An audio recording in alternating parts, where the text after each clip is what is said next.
What is going on, everyone? Welcome to Big Time Football Talk. Tonight we got a big episode tonight. My dad, Todd Parshall, is going to be joining the show. We're going to dive deep into the Detroit Lions draft. This is a big pick at number 7 here. We're going to stay with with the local team, the Lions. We talked to Sean Watson trade, NFL draft. Top wide receivers in this draft, and in the potential trades. At the top of this draft, because there's likely going to be a lot of trades. We'll touch on the quarterbacks. My dad does a lot of research on this, and he knows a lot about the Lions and a lot about the draft. And we get so excited about this. Is for me, the draft is one of the biggest time of the year. I mean, I started my channel 8 months ago, and the main focus we got into a lot of the previews, but he should be calling in just shortly, and here's him calling in right now. Hey, Dad, can you hear me? Hey, I can hear you. Yep. Yeah, welcome, Todd Parshall, to the show. Dad, we talked a lot about the Lions draft, and Micah Parsons is a guy you really like. If you want to just tell everyone what you think about Micah Parsons. Well, I'm looking at it right now from a Lions fan perspective, and I just think that's the type of linebacker. That's the type of player the Lions especially. I think the NFL's went in the direction of that type of player, a lot like a Devin White. The kid his closing speed is outstanding. We've watched film on him, and he could be used off the edge. It's definitely, when you look at like a team like the Lions, that's one of the things they're really lacking is his speed at the linebacker position across the board. A guy like that can make a big impact. I'd love to see him draft him. If that's my take on Parsons. I think he's probably the best linebacker in the draft that I've seen on tape. Yeah, and it's interesting because the Lions need help at linebacker. I mean, there's two ways to go in the draft. You draft needs. You draft best player at the position. And it'll be interesting to see. A lot of this is kind of to be determined what happens with Kenny Golladay. But, yeah, you've seen all these linebackers, especially with Parsons and in Devin White, Roquan Smith. A lot of these guys were like quarterbacks and, running backs in high school, and they transitioned to linebacker, and they're still a little bit raw. If there's any knock on Parsons, it's just simple things like instinct and, shedding blocks. But he is best linebacker by far, and he's got a super high ceiling. But so there's obviously could trade back. I know, Dad, you and I have talked a lot of Kadarius Toney, and there's some good pass rushers like Joseph Asai from Texas, Rousseau. How do you kind of were in favor of possibly trading back? Yeah, really, as a Lions fan, looking at the Lions draft, I think one of the things I'm still a proponent is if Justin Fields is available at 7 and they've not traded that pick, I feel like you got to take Parsons at quarterback. I think some people might disagree, but I'm still a big fan of taking Fields at the quarterback position. I know that they got Goff, in the trade with Stafford. I just feel like this is a kid that, you don't want to pass on him. I think they'll regret it if they don't take Fields. But if Fields is gone, I still feel Parsons is your best pick at the linebacker position. I think that's the best way to go at this point. Yeah, I agree. And there's this now. I think there's a lot of opinions on this. Todd McShay's one of the notable ones. He thinks the Lions are going to go receiver, and this year, like last year at the 7 pick, there's a lot of good routes they could take, and Justin Fields, I think if he's there, but I've really narrowed it down to Waddle. Waddle, my favorite receiver. Waddle, Parsons, or Justin Fields, but. A lot of good options they could take here. And even Okuda last year that they drafted, he's still young, and they're going to try to get his confidence up. But I agree on that. You make a good point with Okuda. I don't think that kid's really had a fair shake because I think he's a talented kid. I think he was a little banged up last year. Plus, as you know, you and I've talked, I was not a fan of the previous Detroit regime as far as their philosophies. On top of that, they have no rush at all. So Okudah was really put on an island, and he didn't play well, to be honest, but still, I think there was multiple factors with Okudah. I think he's going to be a good cornerback. I don't know if he's going to be what I would call a shutdown corner, but I think he's going to be a really good, solid cornerback for the Lions in the future. Yeah, I agree, and that's what they said. They told him, just to keep improving and don't try to live up to the top 3 pick because, that's asking a lot. And, to say I compared him to Jalen Ramsey and Patrick Peterson, and, I mean, that's going to be – to live up to that is just kind of, too high because, like we talked, Dad, I mean, there's only so many it comes around every few years you get a Patrick Peterson, Ramsey-type guy. Yeah. But I thought the Rams were crazy when they gave up 2 first-round picks for Ramsey, but I tell you what, I'll eat crow on that because I tell you what, the guy has been a tremendous shutdown corner for the Rams. Well worth the 2 first-round picks. So that kid has really played well for the Rams. Yeah, and Stafford heading to a good situation, best roster he's had, and best defense by far, and he'll have some serious weapons with the Rams. And my dad and I touched. We think that this is definitely a team that will have a good shot at going to the Super Bowl. So, exciting future for the Rams, but a lot of pressure on Stafford. Dad, do you think the pressure gets to Stafford next year, or do you think he kind of is looking forward to taking that on? It's a great question because, and one other player that you did a profile on, Akers, I really like that young running back the Rams got too. I think he could have a breakout year too.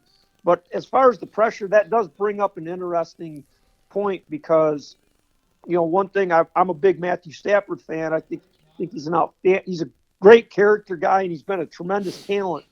But one thing he will have next year is going to be quite a bit of the expectations are nothing like he's ever had with Detroit, which, if they were 9-7, if they were 10-6, I mean, that was probably a big chunk of him putting up big numbers and having a great season.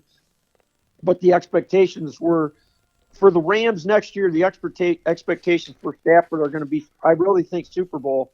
I think anything less than the Super Bowl, and he's going to kind of see the other side of the expectation thing, kind of like Goff, really what Goff dealt with when he was out there, which is, that's a team that the expectations by, not only the great young coach there, McVay, but, I think management is, going deep in the playoffs and making the Super Bowl. So you make a good point with the expectations and the pressure.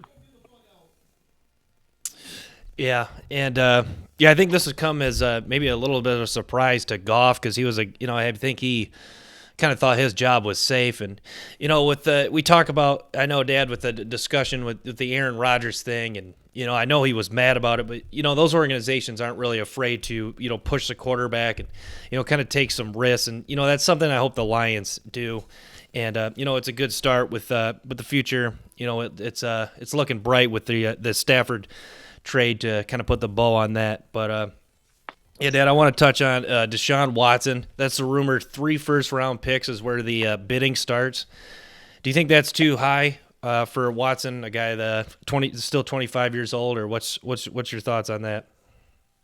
Well, I think this is a good situation for like a team like Indianapolis. When you step back and you look at a team like Indy, what they've done with the defensive side of the ball, great defense, great young players on defense, well coached, really good offensive line. They got some weapons on offense, but the big lacking part of the big piece they're lacking is quarterback.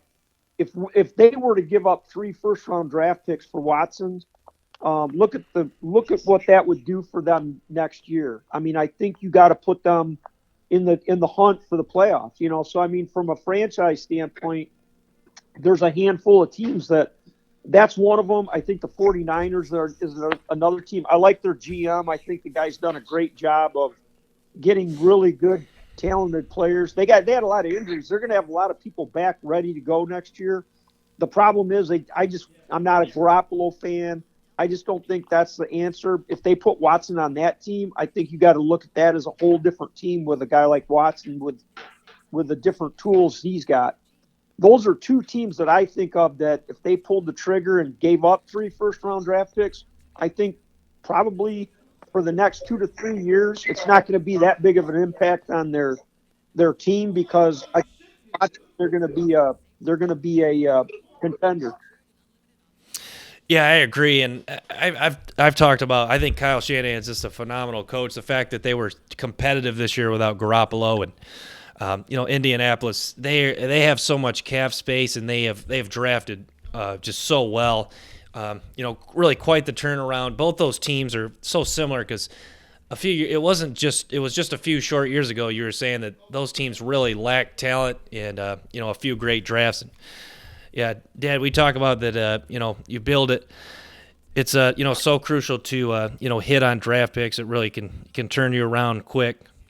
But and that's one of the things I'm excited as a longtime Lion is that for the first time I remember Detroit has really stockpiled a lot of draft capital, and if they brought in some really smart people. Dorsey and Spielman, just to name two, plus the guy they got from the Rams, Holmes, outstanding at picking young talent. So they really got a combination of some people that know football players. They know football. So I think with the draft capital that they've got, it's going to be interesting in the next couple of years. That's why we've kind of talked about it. I would not be opposed to on draft day if somebody were to ante up for Goff, giving up a couple first-round picks, I'd pull the trigger on it just because I think that the Lions are in a position that draft capital is so critical and really building, a team that can make a run in a 2 to 3 year, if 2 to 3 years from now, they could really have quite a bit of draft capital with the right people picking to be an outstanding team. Yeah, and I think that Todd McShay and Kuiper touched on this. I think that next year's draft will be a lot better because you had guys it was so hard to evaluate a lot of guys because you had guys opting out, you had guys even that ended up playing that opted back out, played half the year and then opted back out, and it was just kind of a mess this year as far as evaluations. I mean, Parsons and Jamar Chase are kind of 2 of the top 10 guys, but it's kind of hard to get a read on a lot of these guys. So next year's draft with the draft capital, we've talked about, Dad. We really like Kayvon Thibodeau from Oregon, and even if you don't get a quarterback here, you ride out with Goff and you can Sam Howell and Caden Slovis and Chris Olave from Ohio State, Garrett Wilson. There's some talent in next year's draft. So. I think, Dad, that next year with 2 first-round picks, it could be should be more smooth sailing. Wouldn't you agree? Oh yeah, and you just hit on it. That kid from Oregon, he's the real deal coming off the edge. I mean, if the Lions having a couple of first-round picks, if they could somehow move up, or depending on how they end up next year, that would be that kid is a big-time player coming off the edge. Yeah, I agree. That's why I'm fine with Parsons or a receiver, and or trading back. It seemed like Rousseau from Miami was kind of like the top 5 edge rusher this year, and then he kind of slipped back because of opting out. Carlos Basham, there's a Cy from Texas, but there's not really that. Wouldn't you agree, Dad? There's not really that that Chase Young, Nick Bosa, Myles Garrett, elite pass rusher, and that's something the Lions are really missing. No, I agree. I don't think there is in this draft. Not like what there has been in the past drafts. This draft is heavy with. I think there's some really good linebackers though in this draft that you've touched on. That I'd like to see him go that direction. A lot of good receivers too. Obviously, that's another area, but I don't necessarily want to see him use a 7th pick on that at this point. Yeah, and I'll just add, I think they're going to be able to get one of them really good receivers, maybe even in the 2nd round in the early picks. Yeah, because last year CeeDee Lamb, Justin Jefferson slipped, and look at those were two of the most impactful wide receivers. And yeah, who knows? Kadarius Toney. I mean, Nico Collins from Michigan. Amon-Ra St. Brown. There's a lot of guys you could find that can make an impact. So, and they got two third round picks because of the Goff trade and the Darius Slay trade. So. No, I agree. I'd actually like to see him move up and take that Toney, the kid from Florida. I think he may end up being the best. He may be the best out of all those receivers. Yeah, I agree, and he was, almost uncoverable at the Senior Bowl. And one thing, I was listening to breakdowns of the Senior Bowl, and a lot of guys that have played well in that Senior Bowl, even though you kind of take it with a grain of salt, obviously, because they're not going against. Let's be honest. Not all these guys are going to be, first, second round picks. These are more mid-tier guys, but yeah. He's his ability to cut and get open is as good as any of them, I'd say. So he kind of reminds me of Antonio Brown. He's just, when I've watched him, it's kind of like when he played against Alabama. I mean, the guy really was unguardable, and that's big time talent he's played against. Even Nick Saban commented on the kid after the game. Yeah, I agree, and that's really high praise because that's Nick Saban coaches up the DBs, and schematically, I'm sure he was trying to come up with a game plan to stop him, and really just couldn't do so. And him and Kyle Pitts gave Alabama fits in that game. So, yep. Yeah. Last thing I want to touch on, Dad, is Carson Wentz. You think a team will give up a first round pick for him? Is there a team that desperate for him?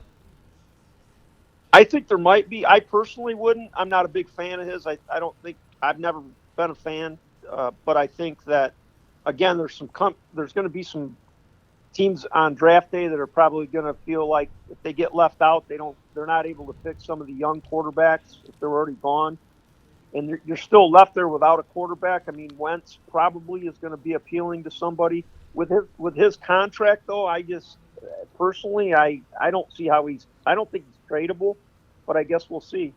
I just think with his contract and what he's really, the numbers that he's put up, you'd have to be kind of, desperate. You'd have to be really desperate, I think, to take a guy like Wentz. Yeah, I agree. And, I think we'll wrap for that. Thanks a lot, Dad, for calling in. I appreciate it. Hey, great being on the show. I appreciate it. Yep, not a problem. All right, buddy. Keep up the great work. Yep. Thanks, Dad. Take care. Okay. Yep. You too. Yep. Bye. Bye. So, we'll wrap it with that. Hopefully you guys enjoyed that segment. A lot of good stuff from my dad. Make sure you guys tune in for more shows coming soon, and stay tuned for more draft talk. So, thanks for tuning in the show, guys. Stay tuned. Till next time. Peace.